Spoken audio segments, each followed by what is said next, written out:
Sejam todos bem-vindos a mais essa reunião do Evangelho segundo o Espiritismo. Nós, da comunidade espírita Caminheiros do Amor, na Rua Arnaldo Magnicaro, 1370, na região de Santo Amaro, aqui de São Paulo, capital. Temos sempre esta oportunidade de nos reunir para os estudos da doutrina. E hoje aqui estamos para estudar o nosso Evangelho segundo o Espiritismo.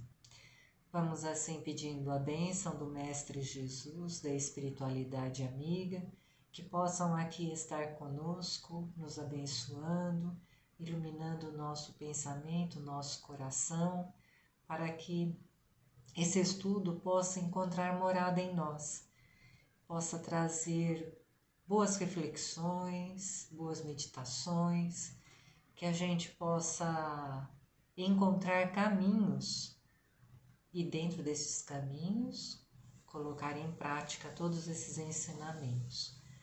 Que o Mestre Jesus nos abençoe, nos ilumine hoje e sempre. Assim então vamos dando início, estamos aqui no capítulo 18, muitos os chamados e poucos os escolhidos. E vamos tratar hoje do item 3, do item 4 e do item 5 deste capítulo. Nós vamos trabalhar aqui no item 3 e no item 4 duas passagens do Novo Testamento que o Kardec nos traz para a gente refletir. O capítulo ele está fazendo um chamamento a gente, a questão da responsabilidade, a questão do arregaçar as mangas e botar a mãozinha, a cabecinha, o coraçãozinho para trabalhar, né? Trabalhar no bem. Mas essas duas passagens do Novo Testamento, como estávamos dizendo, uma é de Mateus e chama-se A Porta Estreita, e a gente vai encontrar essa passagem, uma situação com Jesus dentro do Sermão da Montanha. E Jesus ali a gente sabe que ele estava falando não só para a multidão encarnada, mas ele falava para todos os habitantes, estivessem encarnados ou desencarnados do nosso planeta, para todos nós que temos ligação com este planeta, todos nós ouvimos aquele sermão naquele momento. E sem dúvida nenhuma deve ter sido um momento maravilhoso. E nesse momento Jesus passou uma porção de ensinamentos. Ele passou as bem-aventuranças, ele passou o Pai Nosso, e ele passou também a regra de ouro, fazer ao outro aquilo que gostaríamos que nos fosse feito. Passou para a gente também essa questão da necessidade da gente se esforçar. Se esforçar no quê? Buscar, primeiro, entender que estamos aqui na condição da matéria para uma grande oportunidade. Que oportunidade é essa? É evoluir. Então, dentro da doutrina espírita, nós entendemos e acreditamos que esta oportunidade que nos foi dada de reencarnação é para a nossa melhoria. Não é castigo, como as pessoas dizem, né? Ai, Deus me dá essas condições como castigo. Não. Ele está dando como oportunidades para a gente se esforçar. Uma coisa que a gente também precisa saber, que o nosso espírito, nós estamos ainda na infância espiritual. Então falta muita coisa ainda para a gente fazer, né? Para a gente se aprimorar. Mas a gente não pode perder tempo não, porque a gente já poderia estar melhor, né? Na verdade nós somos espíritos teimosos, por isso que viemos habitar aqui o planeta de provas e expiações. E aí Jesus, conhecendo muito bem a nossa índole, né, as nossas características espirituais, ele não vai deixar a gente assim sem recadinhos, né? Ele é o mestre, então ele tem que chamar a atenção. E é isso mesmo que ele está fazendo sempre, desde o momento, né, que que chegou aqui conosco, ele está chamando a nossa atenção, ele está chamando por nós, dizendo assim: acorda, vamos lá, boa vontade, vamos melhorar, vamos fazer melhor hoje o que foi feito ontem, e assim sucessivamente. Então, a porta estreita, ela é bem isso, né? Vou fazer aqui a leitura para vocês. Entrai pela porta estreita, porque larga é a porta, espaçoso o caminho que leva à perdição, e muitos são os que entram por ela. Que estreita é a porta, e que apertado o caminho que leva para a vida, e quão poucos são os que se acertam dela. Então, ele está falando aqui para a gente: olha, nós estamos aqui por uma necessidade de evolução, uma necessidade de aprimoramento, e há que se ter trabalho, há que se ter disciplina, há que se ter bom interesse, boa disposição. Esse caminho, ele é estreito porque é o caminho do esforço, né? Jesus usa uma porção de alegorias para tentar se fazer entender, né? Ele diz do caminho largo, que é o caminho da perdição, porque é o caminho à vontade, né? Você não precisa fazer esforço para estar lá no caminho largo, nem passar pela porta larga. Agora, para passar pelo caminho estreito, pela porta estreita, você tem que fazer esforço, né? É o tal do regime espiritual, é a reforma íntima. Então, você precisa se livrar de uma porção de bagagens aí, de hábitos, costumes. Todos nós, hábitos, costumes que nos ligam àquele homem velho lá do passado, orgulhoso, egoísta, né? A gente precisa se livrar de toda essa carga pesada para ir por este caminho maravilhoso, que é o caminho que Jesus nos aponta. Mas é um caminho de esforço, é um caminho de burilamento. E ninguém vai só.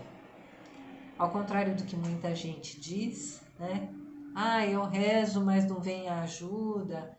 Ou então pessoas que delegam a responsabilidade, né, da sua felicidade aos templos, às igrejas, ou então à casa espírita, achando que pelo fato de estar lá, tudo vai virar um mar de rosas, né? Não é assim que funciona. A espiritualidade, ela está constantemente conosco, nos ajudando, nos amparando, nos intuindo, um trabalho maravilhoso, maior do que nós podemos pensar. Mas a parte das decisões, a parte das escolhas, fica a cargo de cada um de nós. É a nossa responsabilidade, o fazer ou não fazer, falar ou não falar, pensar ou não pensar, agir ou não agir. E como fazer tudo isso são decisões nossas. E nós estamos já com capacidade de fazer boas escolhas. No tempo de Jesus, a humanidade era bastante atrasada, mas hoje em dia não nos falta informação e ninguém pode declarar uma coisa dessas, né? A informação, muito pelo contrário, a gente tem de monte. O que precisa mesmo é a gente colocar dentro da nossa cabeça que o assunto da felicidade está na nossa mão, somos nós que vamos precisar nos esforçar, olhar para nós e buscar essa autoavaliação, verificar como tem trabalhado as questões com as oportunidades que a vida oferece, se está sempre a reclamar, se está sempre a criticar aquilo que está na sua frente, ou então está sabendo trabalhar com as circunstâncias, com paciência, com perseverança, com boa vontade, buscando, né, experienciar, aprender com a experiência, porque é isso que a gente precisa mesmo, né? Aprender com as experiências. Nessa condição também, o nosso espírito precisa avaliar a condição como tratamos o nosso irmão, como é o nosso relacionamento com o nosso próximo. Será que somos pessoas cordiais, respeitosas?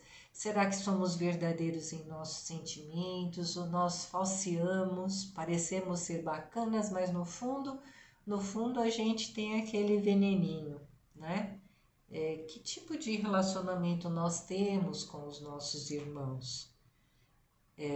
A condição da paciência, da tolerância, do entendimento, de não exigir demais das pessoas, porque a gente sabe que todos temos nossos limites, né?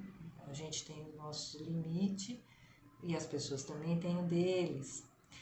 Então, toda essa análise, toda essa avaliação, ela precisa ser feita constantemente para a gente não se perder, né? Porque o tempo passa bastante rápido. Já que estamos acabando o mês quase que das festas juninas, né? Já começou e já estamos passando. Agora as festas julinas. Mais um pouquinho aí a gente está no Natal. O tempo está passando mesmo bastante rápido. E se a gente não presta atenção, nós vamos perdendo o foco do nosso objetivo.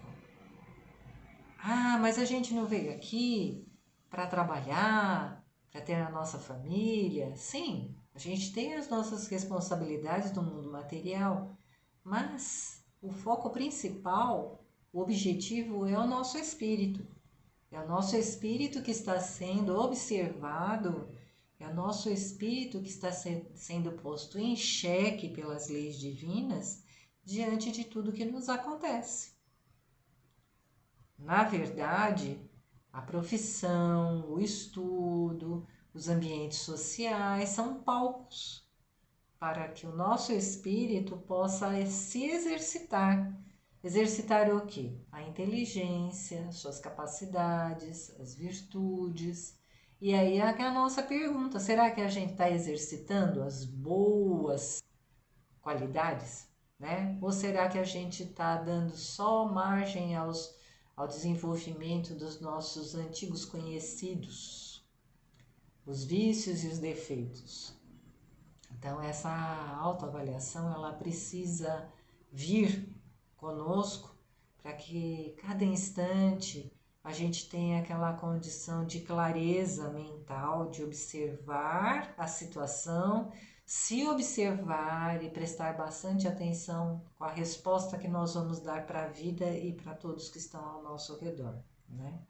Essa circunstância aqui é que Jesus está nos chamando para a porta estreita e o caminho é estreito. Mas é maravilhoso, porque quando a gente adentra este caminho, para de ficar dando voltinhas e atalhos e zigue-zagues, né, que são inúteis, porque a lei do Pai sempre traz a gente para o caminho bom. Então não vamos perder tempo. Mas como falávamos, esse caminho estreito, da porta estreita, ele é maravilhoso, que é o caminho com Jesus. De um lado, a margem é o trabalho, a disciplina, o aprendizado. E do outro lado, a outra margem é a margem da humildade, onde a gente vai se conhecendo, né? Trabalhando as questões das virtudes e o caminho, a prática da caridade, para conosco primeiro, para depois trabalhar com o outro. Aí o segundo momento do Novo Testamento, que é o item 4, é uma passagem que o Kardec trouxe lá do Evangelho de São Lucas. É um outro momento, mas também vai falar sobre caminhos, né? É um momento que Jesus está andando entre as cidades, porque ele viajava bastante para falar, né, conversar com a humanidade, e ele está indo para Jerusalém e alguém pergunta para ele: Senhor, são poucos os que se salvam? E ele vai responder, né? Esforçai-vos por entrar pela porta estreita. Vai vir de novo a mesma mensagem. Aliás, durante o Evangelho, são várias as vezes que Jesus chama a nossa atenção para a gente tomar cuidado com o caminho que a gente escolhe seguir. Como nós somos ainda, né, seres em desenvolvimento, se a gente fizer corpo mole, a gente tem sempre uma tendência a continuar dando as mesmas respostas para a vida que a gente já deu lá no passado, e isso não nos ajuda muito. Então Jesus, né, ele vai estimular a gente a melhorar, a deixar essa condição do passado, do homem velho ir embora, para que a gente busque uma condição melhor, de melhor entendimento, de mais colaboração, de se cuidar melhor também, para aproveitar a vida e trabalhar para que o amanhã seja melhor do que hoje. Ah, mas e o passado? O passado já foi. O passado a gente não tem mais nada com ele. É o hoje que a gente precisa prestar atenção para o amanhã ser melhor. E nessa passagem aqui é bastante interessante porque ele fala bastante coisas lá, né, nesse trecho aqui que veio lá de São Lucas. Ele fala sobre Isaac, Abraão e Jacó, os profetas. Então, aqui nessa passagem, Jesus fala assim: olha, cuidado com o caminho que você está escolhendo. Você nunca vai poder dizer que você esteve só, porque a humanidade sempre teve aqueles bons espíritos que estiveram sempre junto com ela, orientando, atendendo. E faça o seu melhor sempre. Busque o bom caminho. Aí ele vai falar aqui no finalzinho dessa passagem do Novo Testamento, né? Os últimos serão os primeiros e os primeiros serão os últimos. Como ele vai falar várias vezes também, né? Parábola dos trabalhadores da última hora. Ele usa também esse mesmo termo, como se nós estivéssemos sempre em ciclos. E é isso mesmo, como somos espíritos em desenvolvimento, a gente já esteve no passado do cristianismo ou até antes dele, já trabalhamos no seu percurso e estamos trabalhando agora para dar novo impulso a essa passagem para o mundo de regeneração. Quantas passagens a gente já não presenciou? E esse passar do tempo tem que ser bem aproveitado por todos nós. O tempo é o presente que Deus nos oferece para todos nós espíritos, né? Então é o convite do Mestre Jesus para todos nós. Vem comigo por este caminho, que é o caminho da boa vontade, o caminho do aperfeiçoamento. Há que se fazer esforço, sem dúvida, mas o amparo, a orientação vai estar sempre presente. Então, vamos assim buscando sempre a orientação do Mestre Jesus, dos amigos espirituais que estão sempre à nossa disposição, para que a gente possa estar fazendo aquilo que é de melhor da nossa parte. Deixar de criticar e de julgar, porque não vai levar a gente a lugar nenhum, nem de rebeldia, porque também não vai resolver reclamações. Nós precisamos buscar e fazer o bem. Nos unir a outros corações, respeitando o ponto de vista desses outros irmãos, não criar separações, dissensões, mas buscar unir para poder evoluir. É assim que o Pai deseja, que a família de Deus permaneça dentro do seu amor. Então, que a paz do Mestre Jesus nos abençoe hoje e sempre, que essa vibração gostosa do Evangelho possa alcançar a muitos corações, possa levar a paz, possa levar a esperança e a alegria a tantos irmãos. Que assim seja, graças a Deus.